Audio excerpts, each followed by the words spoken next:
As I begin my sermon this evening, it is a pleasure to invite forward longtime KDKA reporter and analyst and journalist, Mount Lebanon resident, and a friend of Temple Emmanuel, John Delano.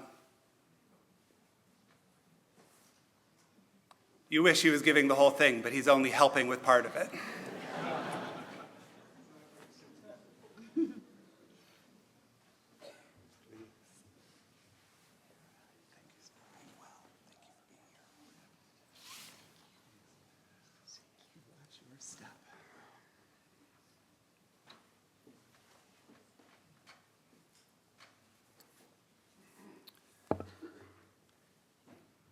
In 1984, fiction author Ray Bradbury published the short story, The Toynbee Convector, in a magazine that I've heard was known mainly for its articles. It tells the story of Mr. Craig Bennett Stiles, believed to have been the only man to have traveled in time. On a single night, 100 years ago, Craig Bennett Stiles, freshly returned from time, had reported by Telstar around the world to billions of viewers and told them their future. "We made it," he said. "We did it. The future is ours. We rebuilt the cities, freshened the small towns, cleaned the lakes and rivers, washed the air, saved the dolphins, increased the whales, stopped the wars, tossed solar stations across space to light the world, colonized the moon, moved on to Mars, then Alpha Centauri. We cured cancer and stopped death. We did it. Oh Lord, much thanks. We did it." Stiles is being interviewed by an earnest, starstruck reporter on the day his younger self is due to arrive from the past. Stiles is his hero, having offered humanity details of a revitalized world that changed the course of history, and the reporter was granted an exclusive on this most auspicious day. After they built emotional rapport, Stiles then admits he made the whole thing up. "Well now," said the old man, filling another glass with wine for the young reporter, "aren't I something? I made the machines, built miniature cities, lakes, ponds, seas, erected vast architectures against crystal water skies, talked to dolphins, played with whales, faked tapes, mythologized films. Oh, it took years and years of sweating work and secret preparation before I announced my departure, left, and came back with good news." As you might imagine, the reporter was flabbergasted to know that this story the whole world believed in was a giant ruse. "But why?" he cried, bewildered. "Why?" "Because I was born and raised in a time when people had stopped believing in themselves. Everywhere I saw and heard doubt. Everywhere I learned destruction. Everywhere was professional despair, intellectual ennui, political cynicism. Nothing was worth doing. Go to bed at night full of bad news at 11, wake up in the morning to worse news at 7. Not only the 4 horsemen of the apocalypse rode the horizon to fling themselves on our cities, but a 5th horseman, worse than all the rest, rode with them, despair. Wrapped in dark shrouds of defeat, crying only repetitions of past disasters, present failures, future cowardices. But in the minds and out of the mouths of many, the 5th horseman was darkly cheered on. With high hopes, it sometimes seemed of his winning. So all would be gloomily satisfied that their predictions of doom were right from day one.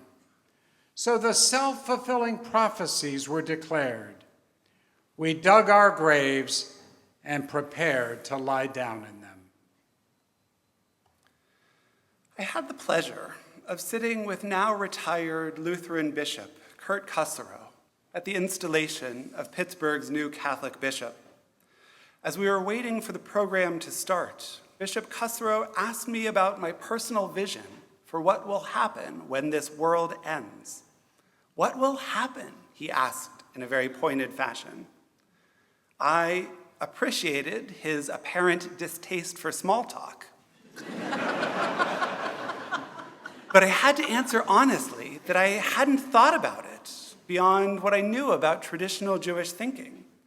Jewish eschatology, that fancy word for teachings about the ultimate destiny of the world, just isn't quick to the thoughts or the tongue of members of the Jewish community. While Bishop Kusserow was too kind to point out this lacuna in my thinking, dare I say our collective thinking, it was clear that I had some homework to do. We don't know what happens when we die, much less what happens in the final disposition of the entire world, which is perhaps why the Jewish community places so much emphasis on here and now. Pray as if everything depended on God, but act as if it depends on you, we read in our Shabbat prayer book. Better is 1 hour of repentance and good deeds in this world than the entirety of the world to come, we read in Mishnah Avot. Our task in the writing of Orthodox theologian Joseph Soloveitchik is to bring God's presence into this world, here, now, rather than trying to align our actions with expectations of an afterlife. Our primary focus is on what's right before us, rather than on what's on the ideological horizon, a foundational concept that impresses upon us our individual responsibility to be working for a better world.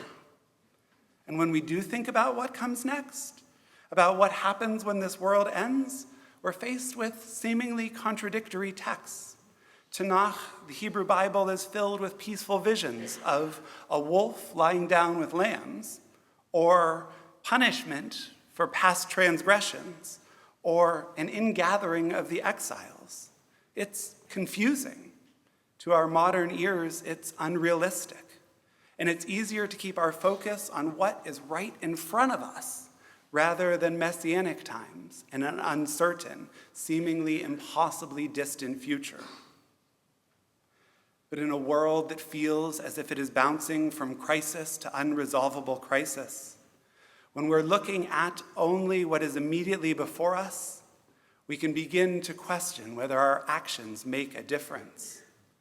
We're left unprepared for when Bradbury's Fifth Horseman of the Apocalypse, a play on the New Testament book of Revelations, which is a textual reference I'm betting you did not have on your bingo card for this evening. We're left unprepared for when despair rides in. We feel the crushing walls of anti-Semitism and accompanying isolation closing in on us.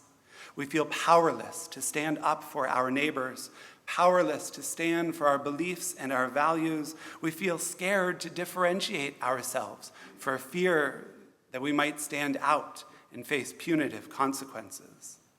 We can even begin to lose hope, our vision of what could be. And this is where Bishop Kusserow and Ray Bradbury and the volumes and volumes of traditional Jewish thought that I had neglected to study come in. But wait, you say, I myself say, we don't know what happens when the world ends. Why traffic in uncertainty when reality is right here at our fingertips?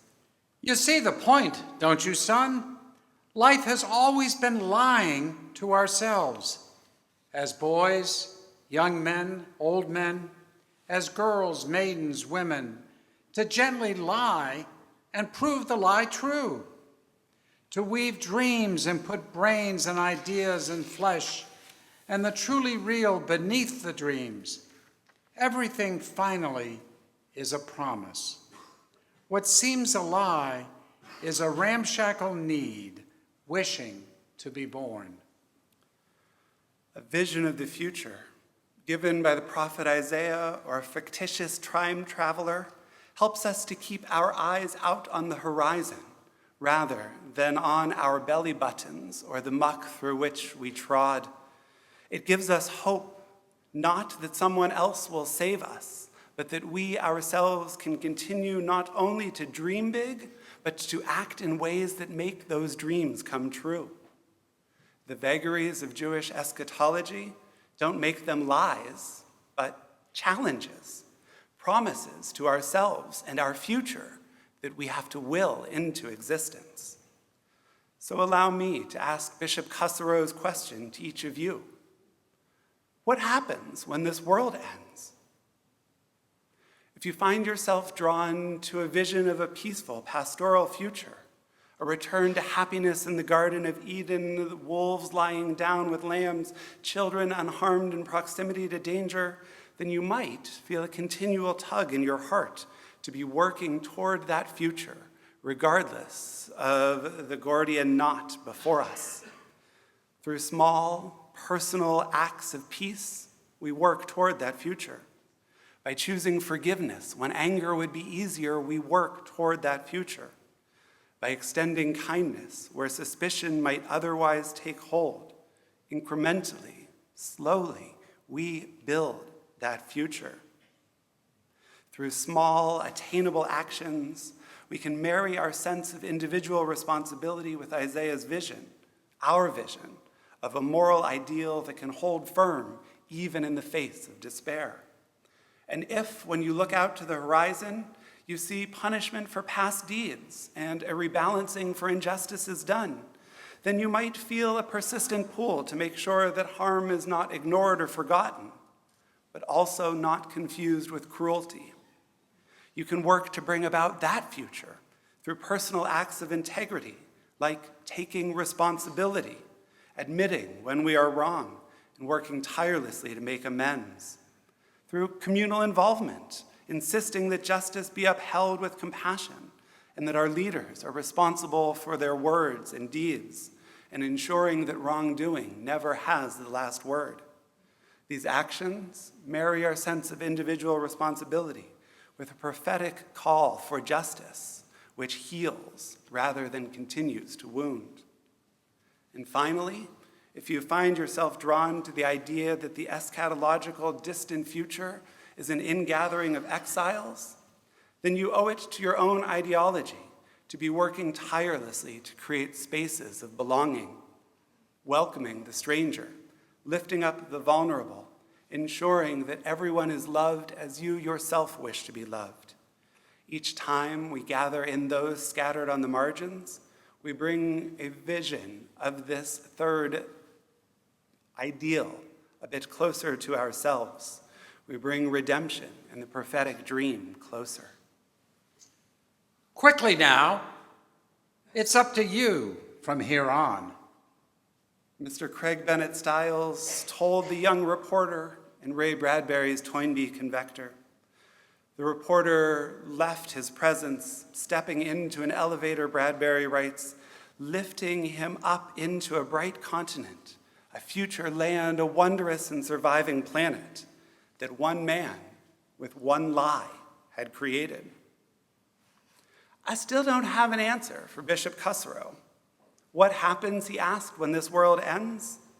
I haven't chosen among those varied visions of the distant future that Jewish tradition gives us. Perhaps you haven't either, and that's okay. But when despair begins to take hold, Ray Bradbury's Toynbee Convector and Bishop Cussero's question and Jewish tradition offer us an alternative. We can lift our eyes momentarily from the challenges to the horizon and to our vision of a world redeemed. We can find inspiration there to continue the work of being human. We are, no doubt about it, responsible for what's right before us. And we are responsible for making our current reality match our vision for the future. Those visions, they're not lies. They're dreams. They're promises that we ourselves, each of us, have the power to make real. Shana Tova.